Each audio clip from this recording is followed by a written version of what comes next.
Hello friends, આપણે આની અગાઉના લેક્ચરમાં કક્ષકો, ક્વોન્ટમાંક અને કક્ષકોના કેન્દ્રથી અંતર તથા આપણે નોડ અને એના આલેખો વિશે ચર્ચા કરેલી કક્ષકોના આકારના. આજના લેક્ચરમાં આપણે ઇલેક્ટ્રોન સંરચના, તેને લગતા નિયમો તથા થોડાક એમસીક્યુની છણાવટ કરીશું. તત્વની અંદર ઇલેક્ટ્રોનની ગોઠવણી મુખ્યત્વે 4 નિયમોને આધીન થાય છે. આઉફબાઉનો નિયમ, પોલીનો બાધકતાનો સિદ્ધાંત, હુન્ડનો મહત્તમ ભ્રમણનો સિદ્ધાંત અને N+Lનો નિયમ. સૌ પ્રથમ આપણે આઉફબાઉના નિયમની ચર્ચા કરીશું. આઉફબાઉ એક જર્મન શબ્દ છે જેનો અર્થ to construct from the base, એટલે કે પાયાથી સંરચના કરવી એવો થાય છે. પરમાણુમાં ઇલેક્ટ્રોનની ગોઠવણી તેની ઉર્જાના આધારે થાય છે અને આઉફબાઉના નિયમ અનુસાર પરમાણુમાં ઇલેક્ટ્રોન સૌપ્રથમ ન્યૂનતમ ઉર્જાવાળી કક્ષકમાં દાખલ થાય છે. તે ભરાઈ ગયા બાદ ઇલેક્ટ્રોન વધારે ઉર્જા ધરાવતી કક્ષકમાં દાખલ થાય છે. ફરી રિપીટ કરું છું. પરમાણુમાં ઇલેક્ટ્રોન સૌપ્રથમ ન્યૂનતમ ઉર્જાવાળી કક્ષકમાં દાખલ થાય છે. તે ભરાઈ ગયા બાદ ઇલેક્ટ્રોન વધારે ઉર્જા ધરાવતી કક્ષકમાં દાખલ થાય છે. કક્ષકોની અંદર ઇલેક્ટ્રોન ભરવાનો ક્રમ તો હાઇડ્રોજન પરમાણુ માટે 1s less than 2s is equals to 2p less than 3s is equals to 3p is equals to 3d. એ જ રીતે આગળ 4s is equals to 4p is equals to 4d is equals to 4f આગળ જશે.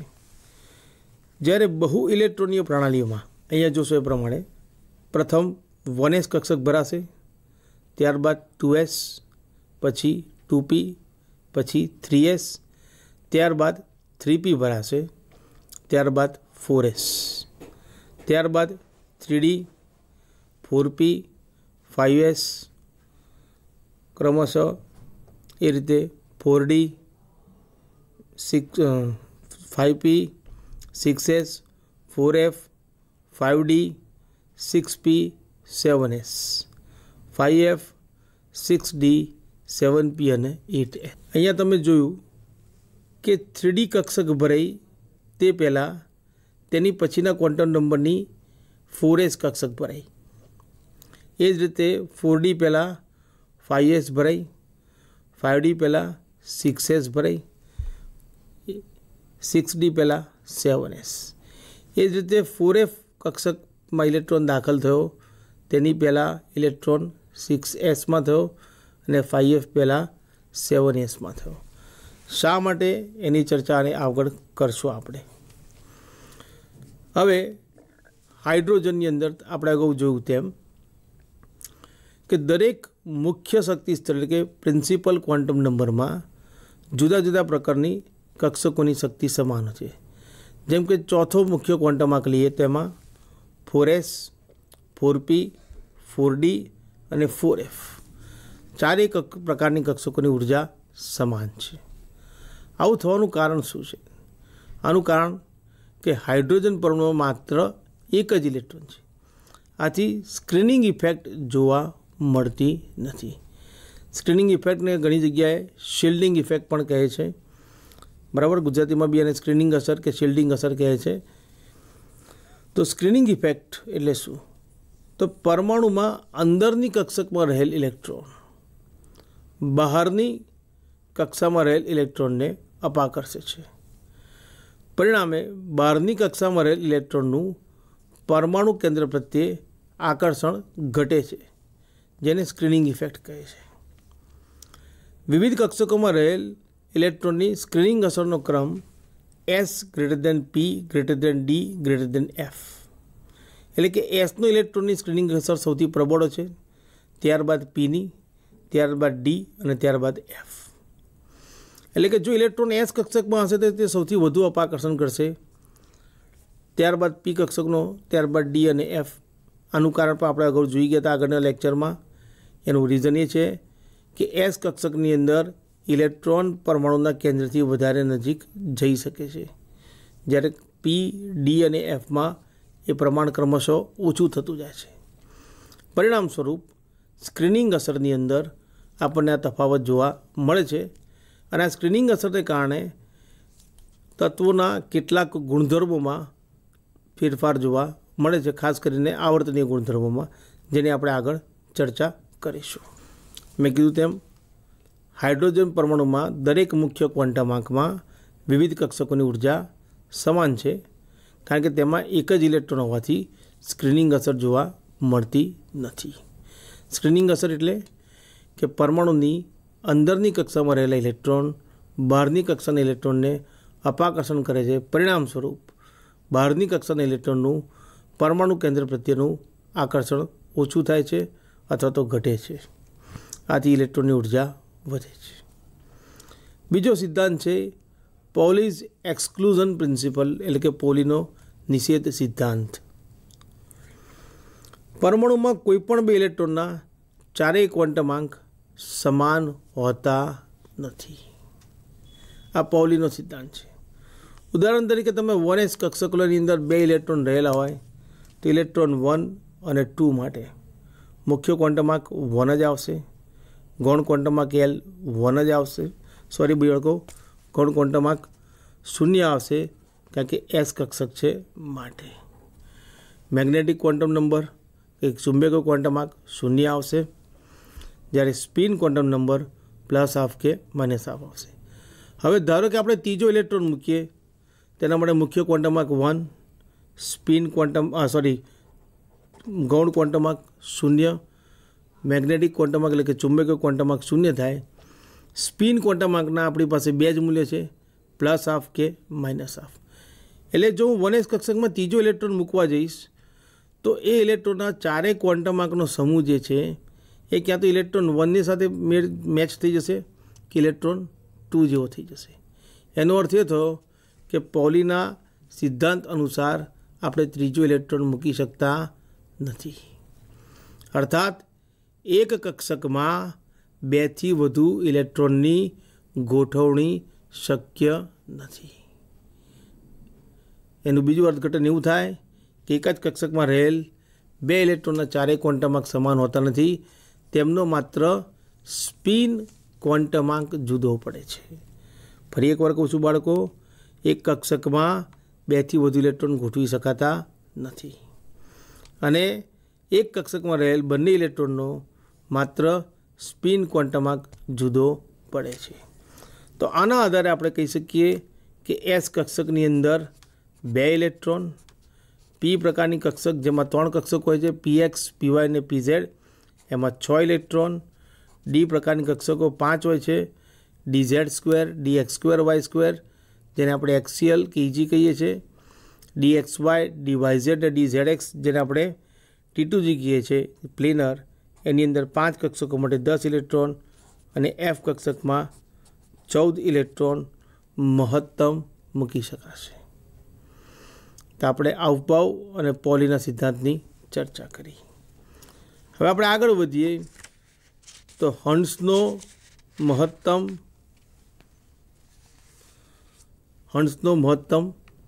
સ્પિનનો સિદ્ધાંત, હન્ટ્સ maximum મલ્ટિપ્લિસિટીનો principal. સમશક્તિક કક્ષકમાં electron તેમની spin સમાન રહે તે રીતે ગોઠવાય છે, એટલે કે જ્યાં સુધી બધી જ સમશક્તિક કક્ષકો અર્ધ ભરાયેલી ન થાય ત્યાં સુધી ઇલેક્ટ્રોનનું યુગ્મીકરણ થતું નથી. રિપીટ વન્સ અગેન, સમશક્તિક કક્ષકો એટલે કે ડિજનરેટ ઓર્બિટલ્સમાં ઇલેક્ટ્રોન તેમની સ્પિન સમાંતર રહે તે રીતે ગોઠવાય છે અને ત્યારબાદ બધી જ કક્ષકો અર્ધ ભરાયેલી થાય ત્યારબાદ તેમનું પેરિંગ થાય છે, એટલે કે યુગ્મીકરણ થાય છે. એટલે જો તમે P કક્ષક લો તેમાં પ્રથમ 3 ઇલેક્ટ્રોન અયુગ્મિત ભરાશે, 3 ઇલેક્ટ્રોન ભરાયા પછી જ તેનું પેરિંગ થશે, એટલે કે P3 સુધી એક ઇલેક્ટ્રોન મૂકવાનો. એ જ રીતે D કક્ષકમાં 5 ઇલેક્ટ્રોન એક મૂકાશે, ત્યારબાદ તેનું યુગ્મીકરણ થશે. બીજું, આપણે પૌલીનો સિદ્ધાંતને ધ્યાનમાં લઈએ તો આપણે એક કક્ષકમાં 2 થી વધુ ઇલેક્ટ્રોન મૂકી શકતા નથી અને બંને ઇલેક્ટ્રોનની સ્પિન ઓપોઝિટ હોવી જોઈએ. એટલે યુગ્મિત ઇલેક્ટ્રોનના કેસમાં અહીંયા આપણે બતાવ્યું છે તે પ્રમાણે એક ઇલેક્ટ્રોનની સ્પિન અપવર્ડ દિશામાં, બીજાની ડાઉનવર્ડ દિશામાં બતાવેલ છે. અપવર્ડ દિશામાં સામાન્ય રીતે પ્લસ હાફ લઈએ છીએ, ડાઉનવર્ડ ડિરેક્શનમાં એરો હોય તો માઇનસ હાફ લઈએ છીએ. હવે કેટલુંક MCQ માટે ટિપ્સ જરા યાદ રાખજો. અયુગ્મિત ઇલેક્ટ્રોનની સંખ્યા ગણવાની હોય, ઉદાહરણ તરીકે તમને એમ કહેવામાં આવે કે D5, તો ડી કક્ષકમાં આપણે જાણીએ છીએ તેમ 5 કક્ષકો છે, 5 ઉર્જા સમાન છે. એક ઇલેક્ટ્રોન મૂકતા જાઓ તો D1 એની અંદર 1 ઇલેક્ટ્રોન અયુગ્મિત, D2 2 અયુગ્મિત, D3 3 અયુગ્મિત, D4 4 અને D5માં 5 અયુગ્મિત. જો છઠ્ઠો ઇલેક્ટ્રોન મૂકીએ, ધ્યાન આપજો મિત્રો, મેં ઉપર બતાવ્યું તેમ D5 સુધી એક ઇલેક્ટ્રોન મૂકી દેવાના, તેમની સ્પિન સમાંતર રહે તે રીતે. ફરી જ્યારે ઇલેક્ટ્રોન મૂકો ત્યારે છઠ્ઠો, હવે 4 અનપેડ ઇલેક્ટ્રોન, D7 થયું તો 3, D8 એટલે 2, D9માં 1 અને જો D10 હોય તો 0 થાય. અને અહીંયા આપણે ટેબલના સ્વરૂપમાં દર્શાવેલ છે કે D1 ને D9 હોય તો અયુગ્મિત ઇલેક્ટ્રોનની સંખ્યા 1 થશે, D2 અને D8 હોય તો 2, D3 ને D7 હોય તો 3, D4 ને D6 હોય તો 4, D5 હોય તો 5, D0 કે D10 હોય તો 0 લેવાનું. તો આ જરા યાદ રાખજો, કારણ કે MCQમાં ઘણી વખત એવું પૂછાય છે કે ભાઈ ઉદાહરણ તરીકે Fe+2 માં અયુગ્મિત ઇલેક્ટ્રોનની સંખ્યા દર્શાવો. તે Feનો પરમાણુ ક્રમાંક 26 છે. એનું ઇલેક્ટ્રોનિક કન્ફિગરેશન તમે ભણી ગયા છો. આર્ગોન કોર 4s2 3d6 છે. એટલે Fe+2ની અંદર આર્ગન કોર 3d6 4s0. હવે અયુગ્મિત ઇલેક્ટ્રોન માત્ર ડીની અંદર હશે, કારણ કે આર્ગન સુધી બધી કક્ષકો પૂર્ણ ભરાયેલી છે, એટલે એમાં અયુગ્મિત ઇલેક્ટ્રોન હશે નહીં. તો D6 માટે આગળ જોયું તેમ 4 ઇલેક્ટ્રોન અયુગ્મિત થશે. અને જો એની મેગ્નેટિક મોમેન્ટ પૂછવામાં આવે તેના મૂલ્યની અહીંયા ફોર્મ્યુલા આપી છે, μ √n/n+2 બોર મેગ્નેટોન. અહીંયા લખું છું, ધ્યાન આપજો, μ √n/n+2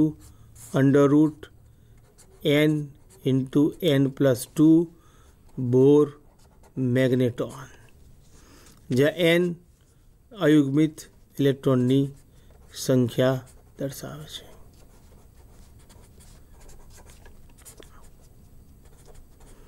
યાદ રાખજો, આ જે ફોર્મ્યુલા છે એ માત્ર ને માત્ર મેગ્નેટિક મોમેન્ટ જ્યારે સ્પિન આધારિત હોય ત્યારે વાપરી શકાય છે, માત્ર સ્પિન પર આધારિત હોય ત્યારે, નહીં તો વાપરી શકાતી નથી. ક્લિયર? અહીંયા દરેક અયુગ્મિત ઇલેક્ટ્રોન માટે BMનું મૂલ્ય એટલે કે મેગ્નેટિક મોમેન્ટ એટલે કે ચુંબકીય ચાક માત્રનું મૂલ્ય અહીંયા મેં લખેલ છે. એક હોય તો 1.73, 2 હોય તો 2.83 કે 87. જોઈ શકો છો તમે. આની ગણતરી તમે જાણો જ છો એટલે બતાવવાની જરૂર રહેતી નથી. બીજો એક પ્રશ્ન વારંવાર પૂછાય છે, સ્પિન મલ્ટિપ્લિસિટી. સ્પિન મલ્ટિપ્લિસિટીનું સૂત્ર છે 2s+1, જે s બરાબર કુલ સ્પિન. ઉદાહરણ તરીકે નાઇટ્રોજન પરમાણુની સ્પિન મલ્ટિપ્લિસિટી ગણવી હોય તો એનું ઇલેક્ટ્રોન સંરચના 1s2, 2s2, 2px1, 2py1 ને 2pz1 છે. 2s સુધી બધા ઇલેક્ટ્રોન યુગ્મિત છે એટલે એને ગણવાની જરૂર રહેતી નથી, કારણ કે જ્યારે કક્ષક પૂર્ણ ભરેલી હોય ત્યારે તેની સ્પિન 0 થઈ જાય, એક ઇલેક્ટ્રોનની પ્લસ હાફ, બીજાની માઇનસ હાફ. પણ નાઇટ્રોજનમાં P3 2p3 છે, એટલે એક ઇલેક્ટ્રોન 2pxમાં, એક 2pyમાં અને એક 2pzમાં જશે. તો કુલ ઇલેક્ટ્રોન 3, દરેકની સ્પિન પ્લસ હાફ કન્સિડર કરીએ તો S બરાબર 3 × 1/2 = 1.5. તો સ્પિન મલ્ટિપ્લિસિટી થશે 2s + 1 મુજબ 2 × 1.5 + 1 = ક્લિયર. આપણે 3 સિદ્ધાંતો જોયા: આવભાવ, પૌલી અને હર્ટ્ઝનો સિદ્ધાંત. બીજી મહત્ત્વની આપણે ચર્ચા કરવાની છે કે ભાઈ 3D કક્ષક પહેલાં 4s કક્ષક કેમ ભરાય છે.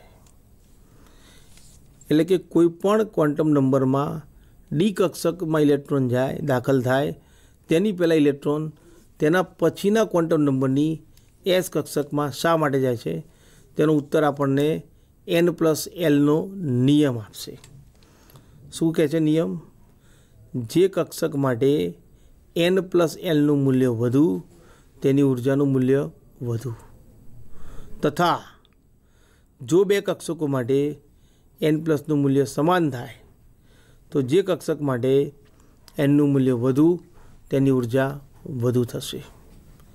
અહીંયા મેં ઉદાહરણ તરીકે તમને 3D 4s 4p કક્ષકો દર્શાવેલ છે. 3D કક્ષકમાં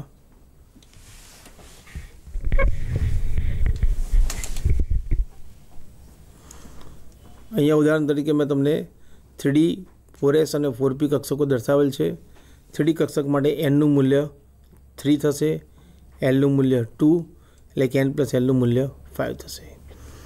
4s માટે nનું મૂલ્ય 4, lનું મૂલ્ય 0 અને n+lનું મૂલ્ય 4 થશે. 4p માટે nનું મૂલ્ય 4, lનું મૂલ્ય 1, n+lનું મૂલ્ય 4. તો 3D 4s અને 4p કક્ષકમાં 4s માટે n+lનું મૂલ્ય સૌથી ઓછું છે. ત્યારબાદ 3D અને 4p માટે સમાન છે, પરંતુ 4p માટે મુખ્ય ક્વોન્ટમ અંકનું મૂલ્ય વધારે છે. આથી શક્તિનો ચડતો ક્રમ 4s < 3D < 4p. એટલે કે સૌ પ્રથમ 4s કક્ષકમાં ઇલેક્ટ્રોન થશે. 4s કક્ષક સંપૂર્ણપણે ભરાઈ જાય ત્યારબાદ ઇલેક્ટ્રોન ક્રમશઃ 3D કક્ષકમાં જશે.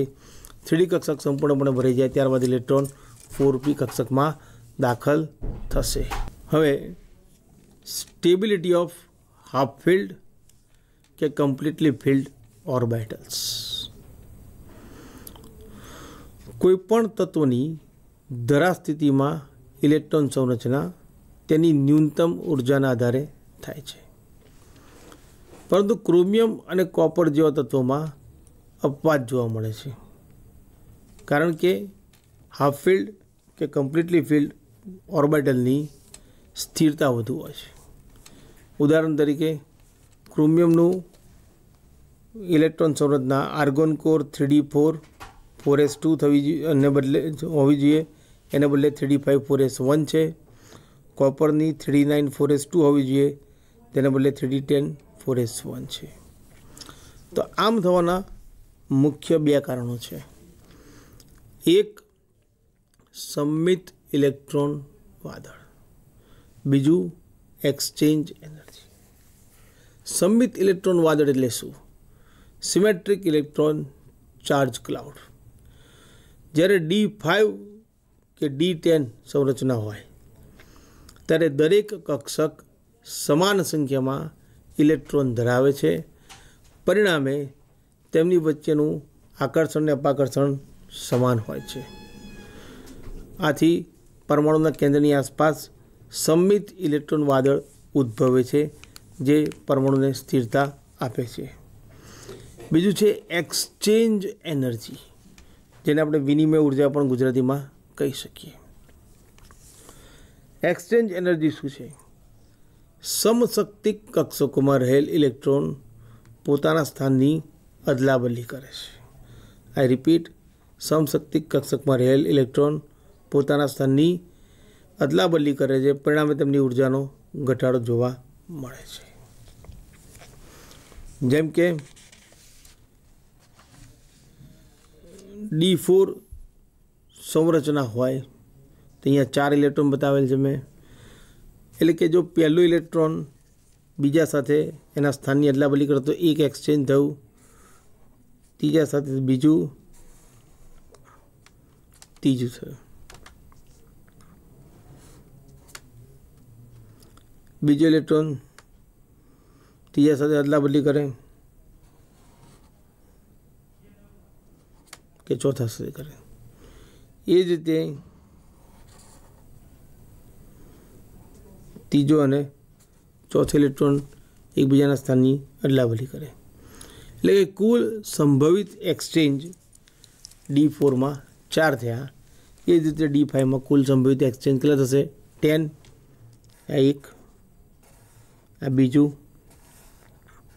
तीजू अने आ चौथुं, पांचमું, छठ્ઠું, सातमुं संक्रमण, तीजो अने चौथो एक्सचेन्ज करे तो 8मुं, तीजो अने पांचमुं करे तो 9मुं, तथा चौथो अने पहले इलेक्ट्रॉन एक्सचेन्ज करे तो कुल एक्सचेन्ज की संख्या 10 थशे। तो कुल एक्सचेन्ज की संख्या 10 थई गई क्यारे? D5 में। एटले के वधारे ऊर्जानो विनिमय थशे, एटले के उत्सर्जन थशे, पण जे परमाणुने स्थिरता बक्षे छे। आथी क्रोमियम अने कॉपर में तेमनुं बाह्य कक्षानी इलेक्ट्रॉन संरचना 3d4 4s2 ने बदले 3d5 4s1 तथा 3d10 4s1 अनुक्रमे जोवा मळे छे। पण मैं जणाव्युं तेम तेना मुख्य 2 कारण छे। एक सिमेट्रिक इलेक्ट्रॉन क्लाउड अने बीजू छे एक्सचेन्ज एनर्जी। हाफ फील्ड के फुल्ली फील्ड जे कक्षक होय छे तेमना माटे स्थिरता वधु होवानुं कारण सिमेट्रिक चार्ज क्लाउड छे। हवे मित्रों, ज्यारे आपणे स्केंडियम 21 थी झिंक 30 सुधीना परमाणुओने ध्यानमां लईए अने एमनी इलेक्ट्रॉन संरचना जोईए तो जरा ध्यान आपजो। अहींया स्केंडियम एनो एटॉमिक नंबर 21 छे। तो इलेक्ट्रॉन संरचना आर्गोन कोर एटले के पहला 18 इलेक्ट्रॉन आई गया, 1s2 2s2 2p6 3s2 3p6। त्यारबाद 3d और 4s बने कक्षों करशे, पण इलेक्ट्रॉन पहला क्या जशे? 4s, त्यारबाद 3d में जशे। Titanium argon core 3d2 4s2। और मित्रों ध्यान रखो, इलेक्ट्रॉन पहला क्या जाए? s में, त्यारबाद 3d में। Vanadium argon core 3d3 4s2। Chromium argon core 3d4 sorry बाळको 3d5 4s1। क्रोमियम में एक्सेप्शन थी गयु। Manganese argon core 3d5 4s2। Fe argon core 3d6 4s2। Cobalt argon core 3d7 4s2। Nickel argon core 3d8 4s2। Copper argon core 3d10 4s1। Zinc argon core 3d10 4s2। फरी एक बार मित्रों configuration जोजो 21 થી 30। Electron सौ प्रथम S में भराशे, त्यारबाद बाकीना electron 3d कक्षक में भराय छे। एटले के आर्गोन 18 पछी पोटेशियमनी अंदर पहलो इलेक्ट्रॉन 19मो इलेक्ट्रॉन सौ प्रथम 4s में जाए। कैल्शियम में पण ते रीते 4s में इलेक्ट्रॉन भराय, त्यारबाद ज स्केंडियम थी डी कक्षक में इलेक्ट्रॉन क्रमशः दाखल थाय छे। हवे आपणे चर्चा करशुं कि शा माटे इलेक्ट्रॉन 4s में दाखल थयो अने 3d में ना थयो। શા માટે ઇલેક્ટ્રોન 4s ને પ્રેફરન્સ આપે છે નહીં કે 3d ને? તો આગળ મેં ચર્ચા કરી તે મુજબ બે કારણો આપણે ચર્ચા કર્યા. એક, સિમેટ્રિક ઇલેક્ટ્રોન ક્લાઉડ, એક સમમિત ઇલેક્ટ્રોન વાદળ, અને બીજું એક્સચેન્જ એનર્જી. હવે આપણે આગળ વધીએ તો 3d અને 4sનો આલેખ જોજો. 4sના આલેખની અંદર 1, 2, 3 અને 4 પીક જોવા મળે છે. એ ઉપરાંત 3 જગ્યાએ આલેખનો વક્ર આર એક્સિસને ટચ કરે છે. એટલે કે આ બિંદુ આગળ તેની ઇલેક્ટ્રોન ઘનતા 0 થાય, જેને આપણે નોડ તરીકે પણ ઓળખી શકીએ છીએ. એટલે કે 4s કક્ષકની અંદર 1, 2 અને 3 નોડ આવેલા છે. ઇલેક્ટ્રોન જ્યારે 4sમાં હોય ત્યારે એ પરમાણુ કેન્દ્રથી વધુ નજીક જઈ શકે છે. પરિણામ સ્વરૂપ 4sની ઉર્જા 3d કરતાં ઓછી હોય છે. આથી ઇલેક્ટ્રોન સૌ પ્રથમ 4s કક્ષકમાં દાખલ થાય છે, ત્યારબાદ 3dમાં દાખલ થાય છે.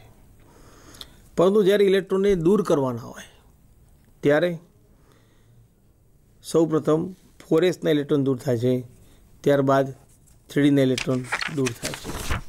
ઉદાહરણ તરીકે આપણે Fe+3 લઈએ તો Feની ઇલેક્ટ્રોન સંરચના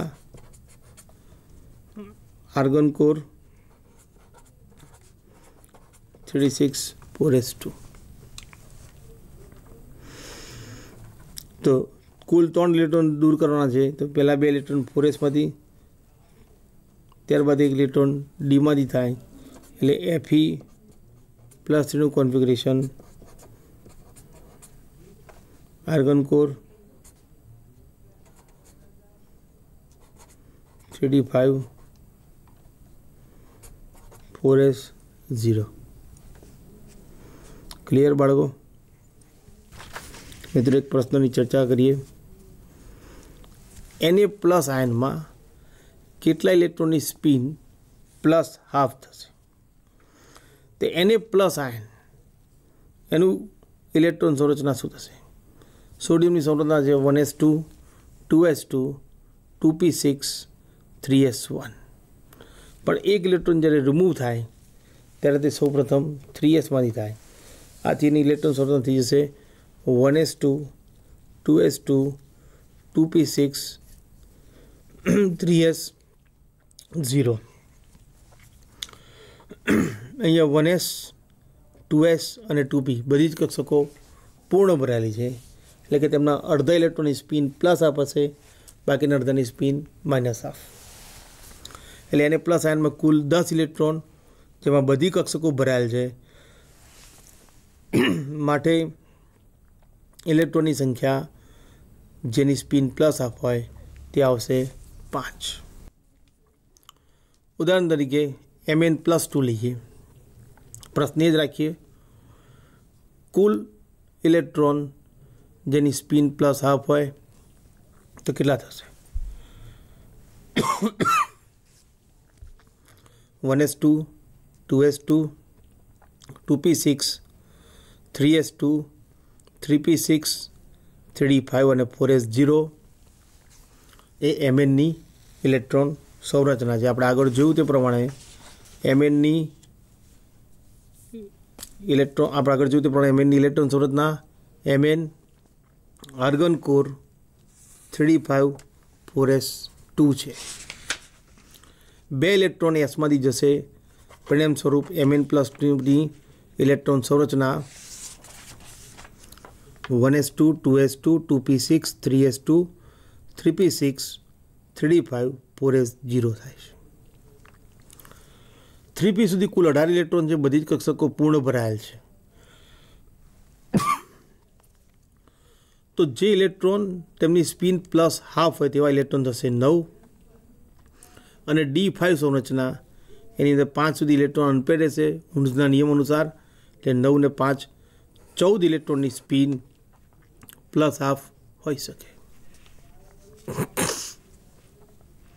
એ જ રીતે ક્રોમિયમ પરમાણુમાં ઇલેક્ટ્રોનની મહત્તમ સંખ્યા અથવા તો મહત્તમ ચુંબકીય ચાક માત્રા કેટલી જોવા મળશે?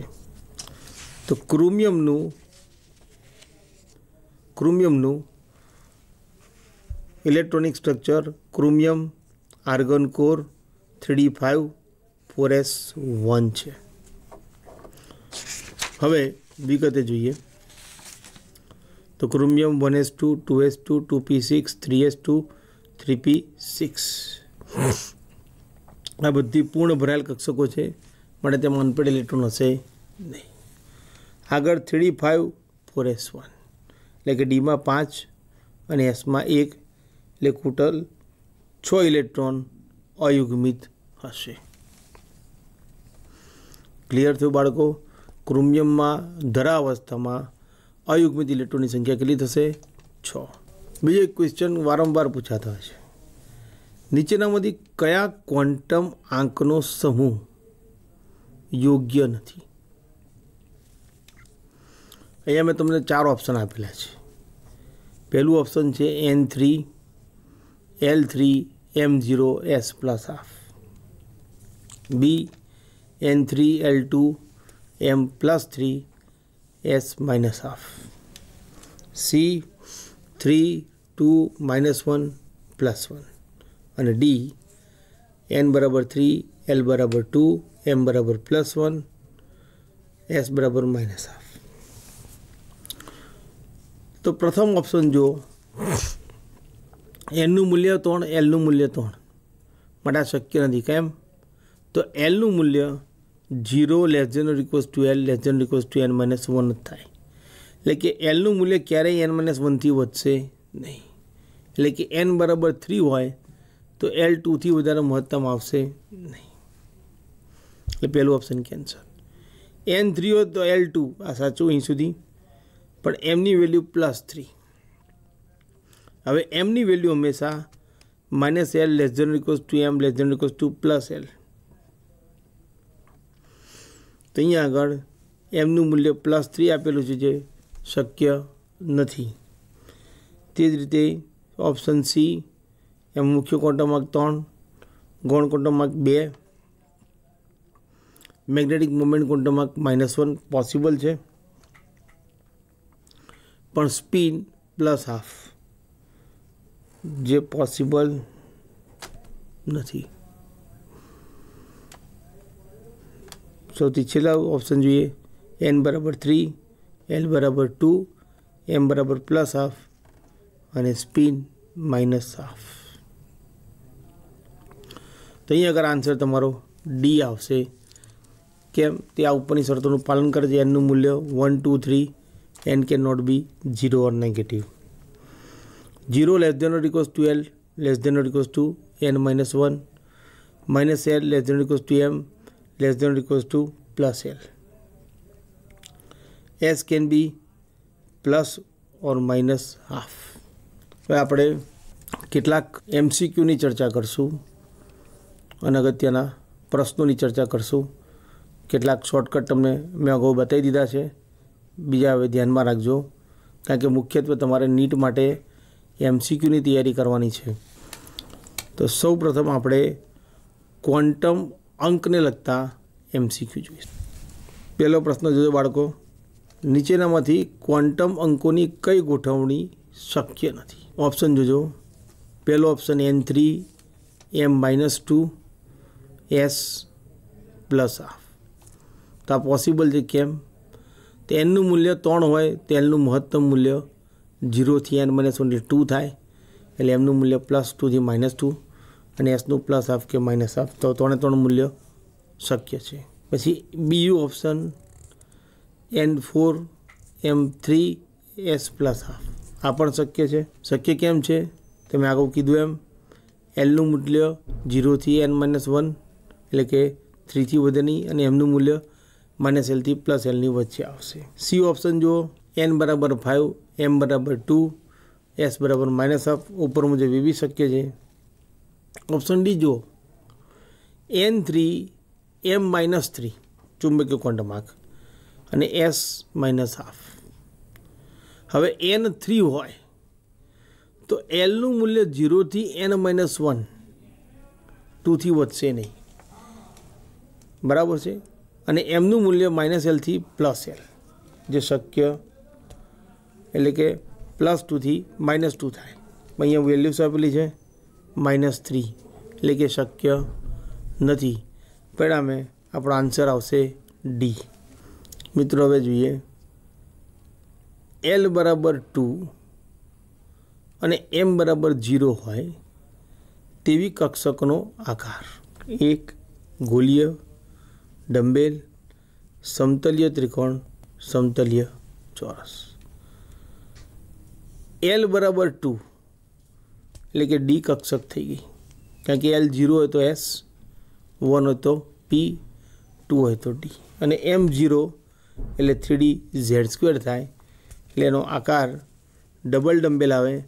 એ મિત્રો લખવામાં ભૂલ થયેલ છે. ડબલ ડમ્બેલ એટલે કે ઓપ્શન બી સાચું થશે, બરાબર. આપણે જાણીએ છીએ કે 3d² કક્ષક જે હોય એના માટે ડોનટ આકારને ધ્યાનમાં લઈએ છીએ, જેની અંદર ઝેડ એક્સિસ ઉપર 2 લોબ આવેલા છે અને એક સર્ક્યુલર લોબ XY પ્લેનમાં હોય, એટલે કે એનો આકાર આપણે ડબલ ડમ્બેલ લઈ શકશું. નેક્સ્ટ MCQ, જો ઇલેક્ટ્રોનના કોણીય વિગમાન ક્વોન્ટમ આંકનું મૂલ્ય 2 હોય તો નીચેનામાંથી એમના કયું મૂલ્ય શક્ય નથી? રિપીટ, એલનું મૂલ્ય 2 હોય તો એમનું કયું મૂલ્ય શક્ય નથી? L2 એટલે એમના મૂલ્ય -2 થી +2, એટલે કે -2, -1, 0, +1, 2 પોસિબલ છે, કારણ કે એલનું મૂલ્ય 2 છે. 0 બી પોસિબલ છે, કારણ કે એલનું મૂલ્ય 2 છે, -l થી +l 0 આવે. 1 બી પોસિબલ છે, પણ 3 પોસિબલ નથી, એટલે આન્સર આવશે એ. પછીનો MCQ જુઓ, જો m+2 આયનની ઇલેક્ટ્રોન સંરચના 284 હોય અને તેનો પરમાણુ ભાર 56 હોય તો ન્યુટ્રોનની સંખ્યા કેટલી થશે? સારો ક્વેશ્ચન છે. ઓપ્શન જોઈ લેજો, 32, 42, 30 અને ડી ઓપ્શન છે 34. કીધું તેમ m+2 આયન, તેના માટે કોન્ફિગરેશન 2, 8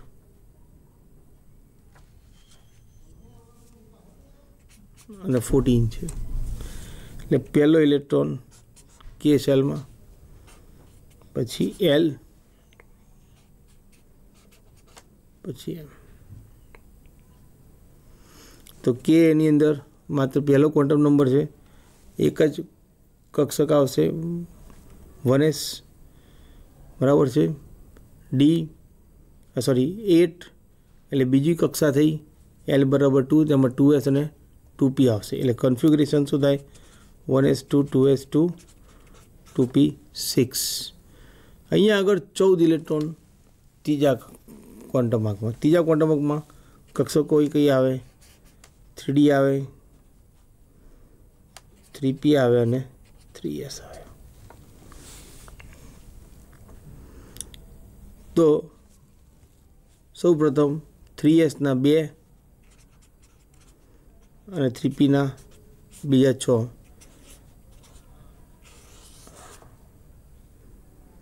8 ઇલેક્ટ્રોન નીકળી જશે. એટલે 14 અને 8 એટલે કેટલા બાકી રહેશે? 6 ઇલેક્ટ્રોન બાકી રહેશે, એટલે કે 3d6 અને 4s0.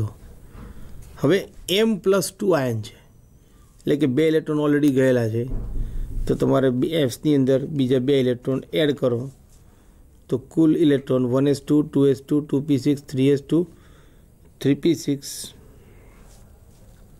3d6, 4s2, એટલે કુલ ઇલેક્ટ્રોનની સંખ્યા 2 2 4 ને 6 10 ને 2 12 ને 6 18 18 ને 6 24 ને 2 26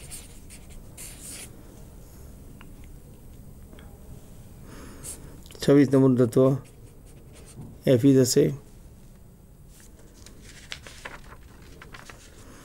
એનો પરમાણુ ભાર આપણે આપેલો છે 56 એમાંથી 26 ઇલેક્ટ્રોન દૂર કરી દો એટલે કે 26 પ્રોટોન હશે 26 પ્રોટોન દૂર કરો તો 30 ન્યુટ્રોન આવશે કારણ કે કોઈપણ પરમાણુમાં પ્રોટોન અને ઇલેક્ટ્રોનની સંખ્યા સમાન હોય છે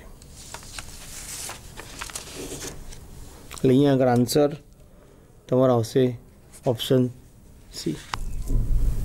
એક પરમાણુમાં ઇલેક્ટ્રોનની ગોઠવણી 2k 8l 11m અને 2n હોય તો કુલ s ઇલેક્ટ્રોનની સંખ્યા કેટલી થશે? s ઇલેક્ટ્રોન એટલે s કક્ષકમાં રહેલ ઇલેક્ટ્રોન। હવે અહીંયા બતાવ્યું છે તેમ 2k 8l 11m અને 2n એટલે પહેલી 1s કક્ષકમાં 2 આવી ગયા, l એટલે બીજો ક્વોન્ટમ નંબર એટલે 2s2 2p6 m એટલે ત્રીજો ક્વોન્ટમ આંક જેમાં 3s2 3p6 ત્યારબાદ 3d 3 11માંથી 6 અને 2 8 3d 3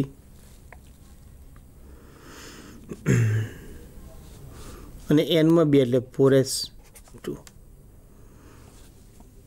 તો 1s2 2s2 2p6 3s2 3p6 3d 3 અને 4s2 તો s માં રહેલ ઇલેક્ટ્રોન કે 1s 2s 2p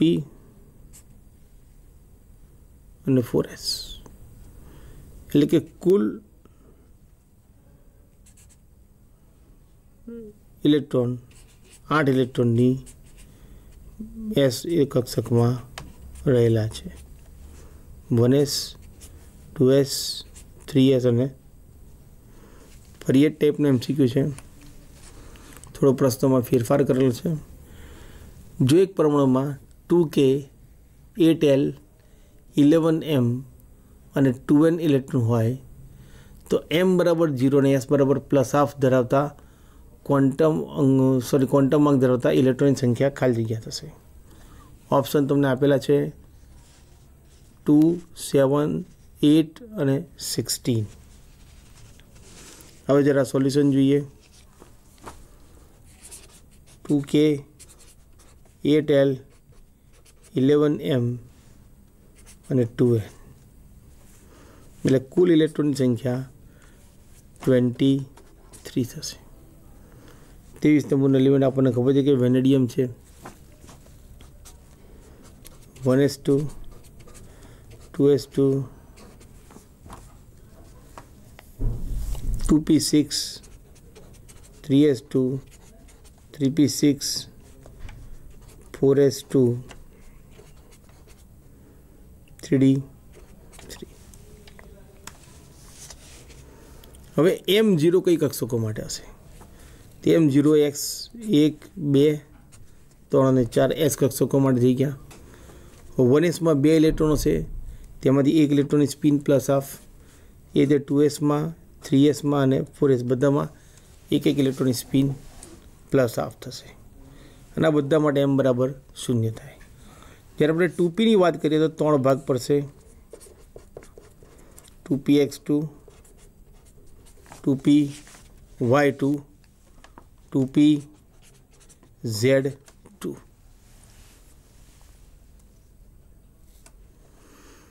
તો કુલ ઇલેક્ટ્રોનની સંખ્યા આપણે અહીંયા લઈશું તો pz માટે m 0 થશે, એ જ રીતે 3p ની અંદર પણ pz માટે m 0 થશે અને d માં થશે એટલે કુલ ઇલેક્ટ્રોન જેના માટે m 0 હોઈ શકે અને s +½ હોય તેવા s માં 4 ઇલેક્ટ્રોન s ના થશે, p કક્ષકમાંથી 2 થશે 2p અને 3p માં, ત્યારબાદ 3Dની અંદર 1 ઇલેક્ટ્રોન, જેના માટે સ્પિન m0 ને s+1/2 એટલે કુલ 7 ઇલેક્ટ્રોન માટે થશે, એટલે કે આપણો આન્સર બી આવશે. જો સબશેલનો કોણીય વિગમાન ક્વોન્ટમાંક L હોય તો ચુંબકીય ક્વોન્ટમાંક m માટે કુલ મૂલ્યોની સંખ્યા કેટલી થશે? મિત્રો, એમના મૂલ્યની સંખ્યા આપણે 2l+1 લઈએ છીએ m બરાબર. તેના આધારે આપણે અહીંયા આન્સર આવશે ઓપ્શન સી, L બરાબર m-1/2. નીચેનામાંથી કઈ કક્ષકોને સ્ફેરિકલ નોડ એટલે કે ગોળીય નોડ નથી? ઓપ્શન છે n બરાબર 2, L0 એટલે કે 2s, એમાં હશે n બરાબર 2, L બરાબર 1 એટલે કે 2p કક્ષક થઈ ગઈ, n બરાબર 3, L બરાબર 0 એટલે કે 3s, એને પણ હશે. છેલ્લું ઓપ્શન છે n બરાબર 3 અને L બરાબર 2 એટલે કે 3D. તો મિત્રો, આ મોર દેન 1 વાળા MCQ છે. પ્રથમ ઓપ્શન તમને 2s કક્ષક બતાવશે, એની પછીનું 2p બતાવે છે, આ 3s બતાવશે અને આ 3D બતાવશે. તો 2p કક્ષકની અંદર રેડિયલ નોડ એટલે કે સ્ફેરિકલ નોડ હોતો નથી, કારણ કે એની ફોર્મ્યુલા છે n-l-1 એટલે કે 2 - 1 - 1 એટલે 0 થઈ જશે. એ જ રીતે 3D કક્ષકની અંદર આપણે લઈએ n-l-1 તો 3, 2 - 1 એટલે 0. અહીંયા આગળ બે આન્સર થશે, ઓપ્શન બી અને ઓપ્શન ડી. આ બંને કક્ષકોમાં સ્ફેરિકલ નોડ હોતા નથી. પછીનો ક્વેશ્ચન બાળકો, પરમાણુમાં કે કક્ષામાં રહેલ ઇલેક્ટ્રોનના ખાલી જગ્યા જુદા પડે છે? તો મુખ્ય ક્વોન્ટમાંક, કોણીય વિગમાન ક્વોન્ટમાંક, ચુંબકીય ક્વોન્ટમાંક આવશે અહીંયા અને સ્પિન ક્વોન્ટમાંક. તો આન્સર આપણે આગળ જોઈ ગયા તે પ્રમાણે ઓપ્શન ડી આવશે. તો મિત્રો, આપણે કેટલાક ક્વોન્ટમ અંકોને લગતા MCQની ચર્ચા કરી. મેં સમગ્ર ચેપ્ટરને નીટના લેવલ માટે આવરી લીધું છે, તથા તમારા પાઠ્યપુસ્તકમાં જે કંઈ બી ટૉપિક નથી પરંતુ CBSE પાઠ્યપુસ્તકમાં છે તેને ન્યાય આપવાનો પૂરતો પ્રયત્ન કરેલ છે. આ ઉપરાંત તમે બીજી કોઈપણ રેફરન્સ બુકમાંથી કે બોર્ડની પણ નીટ JEEની બુક છે પાઠ્યપુસ્તક બોર્ડની, એનો ઉપયોગ કરી અને એના MCQ સોલ્વ કરજો. અને વધારે કંઈ જરૂર હોય મદદની તો સંપર્ક કરી શકો છો. મારી શાળાનું નામ મેં આપેલ છે. Thank you. All the best.